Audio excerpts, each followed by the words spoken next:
My girlfriend is pregnant. She's 15 years younger than me, so she needs me. I want a divorce, please. My husband begged me. I responded with amazement. All right, but take care of our son, okay? No way, you take him. It's just not possible, because he is... I'm Georgina, a 40-year-old homemaker. Summer and I have been married for 10 years now. We met at work. He joined the company during the expansion. He was 3 years younger than me, but was upbeat and good-looking, which matched my type. By chance, his desk was next to me, which gave us more opportunities to interact. He eventually asked me out for a drink after work, and that's when we started getting closer. Despite him being younger, our value and perspectives were surprisingly similar, so the age gap didn't feel that significant. I was drawn to him for that reason too. We started going out for drinks and dinners regularly, and even met up on weekends. Then, we became an item after he confessed his feelings. I was thinking about the possibility of a marriage when he dropped a bombshell. We've been going out for about a month, so I want to share something I've kept secret. What is it? I asked, feeling apprehensive. He opened his phone and showed me a screen. This is Mason, my son. What? A son? Yeah, I'm actually divorced and have a kid. My mind went blank. How old is he? He just turned 6. So was he born when you were 21? Yeah, well, I didn't go to university and was already working. Why did you divorce your previous wife? She cheated on me. She was seeing another guy while leaving Mason behind. That's terrible. I asked for full custody when we divorced. I see. I thought you were trustworthy after being together for a month. I'd like you to meet him soon. And well, I'm also thinking about marriage and stuff. Oh, what? I blushed, embarrassed, as he shyly mentioned the word. From then on, we started meeting up, including Mason. At first, he was shy around me, but he gradually warmed up and even gave me flowers one day. I like you 'cause you're really nice. Here, this is for you. He handed me a bouquet of flowers that Summer had bought. Oh, this is beautiful, thank you. I've never received flowers from your dad before, so I'm really happy. I bought them, I know. From an outsider's perspective, we seemed like a close-knit family. We got along very well, and Mason had grown fond of me. One day, he started calling me Mom, which made me incredibly happy. He accepted me as his mother. We hadn't gotten married yet, but it seemed like there wouldn't be any issues communicating with him even after we tied a knot. Samuel seems to have made up his mind after observing this. Georgina, should we get married soon? It looks like Mason is warming up to you. Yeah, I'm sure we could definitely be a happy family. So that's how we got engaged. We wasted no time and went to meet each other's family. My parents were thrilled to hear about our engagement, but they seemed a bit concerned when they found out about Mason. You've never given birth to a child before, so are you sure you can handle motherhood right away? Can you love a child who isn't yours? My father was unusually serious, and I felt a bit uneasy. Summer was also taken aback. I knew that it wouldn't be easy, and was prepared for the challenges ahead. So I looked him straight in the eye and said, I'm ready. I will be a good mother. My parents understood my seriousness. All right, if you say so. You have our blessings. Samuel, take good care of our daughter. Yes, I will make sure she is happy. I was momentarily relieved, that they approved of our marriage. Next, we went to meet Samuel's parents. They were thankful that I wanted to get married, despite the fact that he had a child. The meeting went smoother than the one with my parents. So, with our family's blessings, we started to prepare for the wedding. It was attended by many friends and colleagues who celebrated our union. Mason was enjoying himself, sitting with his grandparents. Seeing him like that filled me with joy. Afterward, the three of us started living together. Starting today, I'm living with you. Yay! Mason was excited, which made me feel thrilled too. From then on, we were a real family. I became a full-time homemaker to spend more time with him and strengthen our bond. He was in his final year of kindergarten, and I always dropped him off and picked him up, making sure to be with him at all times. As a result, he grew closer to me. Look, Mom! Look at me! Wow, that's amazing! He climbed high on the playground equipment, showing off his newfound skills. Then going grocery shopping together became a daily routine. Mom, I want some snacks! Sure, pick one you like. Yay! These simple interactions made me reflect on the mother-child relationship and whether I was truly being a good mother. Despite my insecurities, spending time with him was undeniably fulfilling. We waited for Samuel together while making dinner, and when he came home, we ate together. Mason told him about his day, and he listened eagerly, adding his own comments. I felt incredibly fulfilled, and genuinely felt that marrying him was the best decision I'd ever made. We continued to enjoy these happy days. Mason grew up fast, but remained well-behaved and obedient after starting grade school. Around the third grade, he joined a youth baseball team and went to practice regularly on weekends. I accompanied him to every practice and met other moms while we prepared refreshments. Since many of the kids attended the same school, we were already acquainted to some extent, and they already knew about my relationship with Mason. There were a few others in the same situation, so we exchanged our experiences and advice. Mason put a lot of effort into baseball, and on days off, he often practiced on his own or visited the batting cages. I was glad he found something he was so passionate about. Eventually, he earned a regular spot on the team during his 5th grade year and performed well in games alongside old players. Every time he hit the ball, I enthusiastically clapped and cheered. His ability to connect with the pitches and to send the ball flying was really impressive.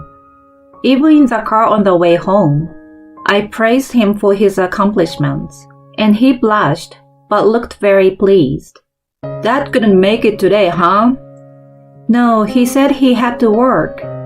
If there was one disappointing aspect, it was that Samuel was often too busy to attend the games. He had started working almost every weekend and barely had time to hang out with Mason. He also worked late nights and weekdays, often coming home after Mason had gone to bed. I understood that he was working hard to support our family, but it still left us with very little time together. Unfortunately, about every other day, he came home smelling of alcohol, which meant he was going out for drinks after work. I knew that it was sometimes part of his job, but I wished he prioritized spending more time as a family. So one day, I decided to talk to him about it. Hey, can you try to make more time for Mason? He always waits for you to come home before he starts eating dinner. He's looking forward to you coming to his baseball game too. I want you guys to spend some time together like before. He seemed annoyed when I said that. Come on. I work to support our family. Coming home late is just unavoidable. I understand that, But Mason's still a kid. I think he needs more time with his dad. This is getting repetitive. I'm busy, you know. You're the mother. You should handle him better. Jeez. I was frustrated that he wasn't being cooperative. I asked him regularly to make time for our son, but I always got the same response. Finally, he became irate with me. Come on, that's enough. Unlike you, I'm busting my butt at work every day. Raising kids is a mother's job. Suck it up and stop complaining to me. What the heck? I was stunned by his sudden outburst. From that point on, he started coming home even later. There were days when he came home in the morning too. Each time, I sighed in disappointment. Even Mason had given up and stopped asking him to come watch his games. Mason continued his diligent effort every day and performed incredibly well in games as the team's ace and fourth batter. I had hoped Samuel would come to see him at least once, but in the end, he never attended a single game until Mason retired from the youth baseball team. Around that time, feelings of distrust started to arise inside me. He joined the baseball club in middle school and had practice every day, which made him happy. Playing baseball while going through his growth spurt, he ate a lot. Seeing him enjoy his meals so much made me happy. He was also putting in an effort in his studies, dedicating at least an hour every day and maintaining good grades. I was proud of his consistent hard work in both aspects. He began to excel in his team and played in many matches. On the other hand, my relationship with Samuel had completely cooled off, and it felt like we were just living together at that point. Still, I couldn't think about divorce, especially with Mason's education expenses to consider. At that time, he was in the 8th grade and was waiting to hear from the high school of his choice. I didn't want to disturb his life with an adult matter. Afterward, he successfully entered his first choice high school with a strong baseball program. Samuel was pleased with the result too. It was also an academically high-level school, so it was an achievement for Mason to get in while actively practicing in the baseball club. He continued to practice until late hours in high school, often coming home around 7 p.m. With more free time on my hands, I decided to start working part-time. I had given up on any hope of a better relationship with Samuel. I figured I would just focus on taking care of Mason until he was 18. That was the plan. But something unexpected happened out of the blue. One day, Mason came home looking dejected. I thought something had gone wrong at school or during the practice. What's wrong? Hesitantly, he began to speak. Well, on the way home, my friends and I decided to stop by the bookstore. While we were heading there, I saw Dad. Okay, and? He was walking down the street with his arm around a woman. What? He looked sad as he said it, and my mind went blank. Samuel was having an affair. What's worse, our own son had seen it. I started feeling an overwhelming anger building up inside me. I'm so sorry. It must have been shocking for you. Yeah, but you don't need to apologize. It's Dad who is at fault. Mom, you should really consider divorcing him. It was really pathetic of Samuel to make our son say such a thing. But your life... I will be fine, Mom. Besides, I have a plan.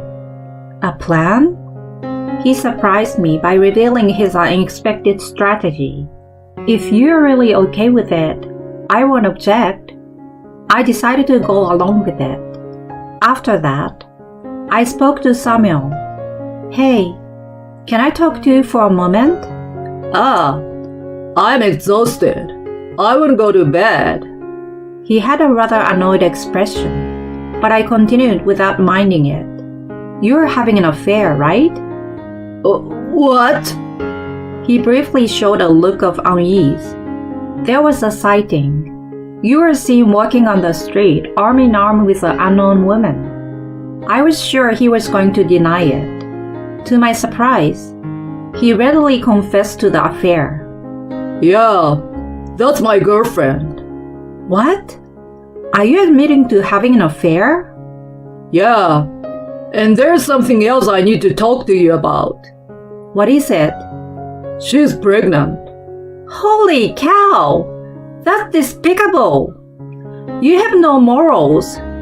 I'm sorry, but there's nothing we can do about it now. She's 15 years younger than me, so she needs me. I want a divorce from you, please. He begged me. I couldn't believe he got involved with such a young woman. I felt nauseated. At that moment, any affection I had for him completely disappeared. I replied in disbelief. All right, but please take care of our son, okay? No way, you take him. He was surprised by my request. My girlfriend and I are having a baby. There's no way I can take care of Mason. She wouldn't like it. You have to take him. You're his mother. That's just impossible. I didn't legally adopt him. So once we separate, we have no relation. But he probably doesn't want that, you know. He's close to you, so he probably wants to stay with you. At that moment, Mason entered the room. I will go with you, Dad. What are you saying? Mom doesn't have the financial means to pay for my education. I want to go to college too. You have the responsibility as my parents, so I expect you to fulfill it. Oh, God. He was obligated to take care of our son since he wanted it. I then pursued alimony from him through a lawyer. We agreed on $60,000, which would provide me with a comfortable start to my new life. I moved in with my parents and focused on my career. I managed to switch from a part-time to a full-time contractor. Soon after, I was recognized for my hard work and was offered a promotion to a full-time employee. Of course, I gratefully accepted and put even more effort into my work. It seemed like I was able to keep my promise to my son. I dedicated myself to work and began to earn more.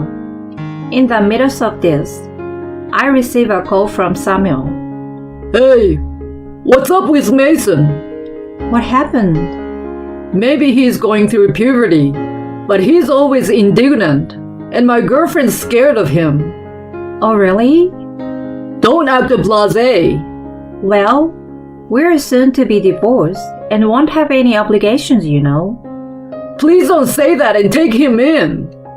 No, you see, that's not possible. That's not what he wants. You and your girlfriend have to take responsibility for raising him. She's on the verge of a nervous breakdown. She's talking about breaking up if I can do something about him. Oh, that's tough. But it's not my concern anymore. So you will have to handle it on your own. Wait. I hung up the phone and blocked him.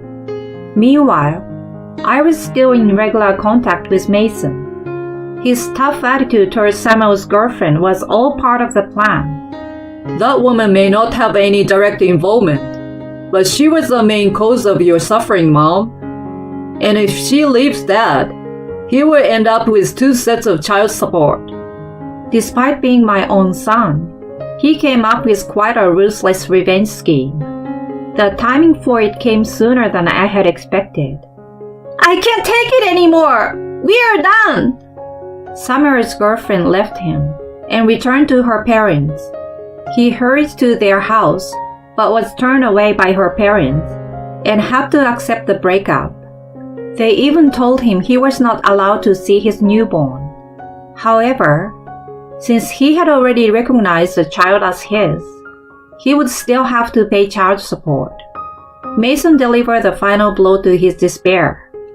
I'm going to stay with Mom from now on. You are drowning in debt, and you probably won't be able to pay my tuition.